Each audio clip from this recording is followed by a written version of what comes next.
వేదిక పైన ఆసీనమైనటువంటి ఎంపీటీసీలకు మరియు ఉప సర్పంచ్ రాజగౌడి మరియు గ్రామ పెద్దలందరికీ మరియు ఉపాధ్యాయులకి మరి ఇక్కడ ఉన్నటువంటి పిల్లలందరికీ నా యొక్క నమస్కారాలు.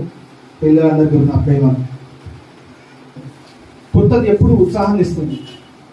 కొత్త యూనిఫామ్ కానివ్వండి, కొత్త బుక్ కానివ్వండి, కొత్త టెక్స్ట్ బుక్ కానివ్వండి, కొత్త చెప్పులు, ఏదైనా సరే పిల్లలకు కొత్తది అనేది చాలా ఉత్సాహం ఇస్తుంది. కాబట్టి ప్రతి సంవత్సరము వారికి కొత్తవి కొనే అవకాశం ఉండకపోవచ్చు. వాళ్ళ పేదరికం వల్ల కానివ్వండి, లేకపోతే ఇతర విషయాల వల్ల వాళ్ళకి అవకాశం ఉండకపోవచ్చు. మనం గ్రామస్తులం, పెద్ద ఖర్చు ఏమి ఉండదండి. మనం ఒక్కరోజు 2 రోజులు చేసే ఖర్చులలో మన ఊళ్ళో చదువుకునే పిల్లలకి చాలా మటుకు మంచి సేవలు చేయగలుగుతాం.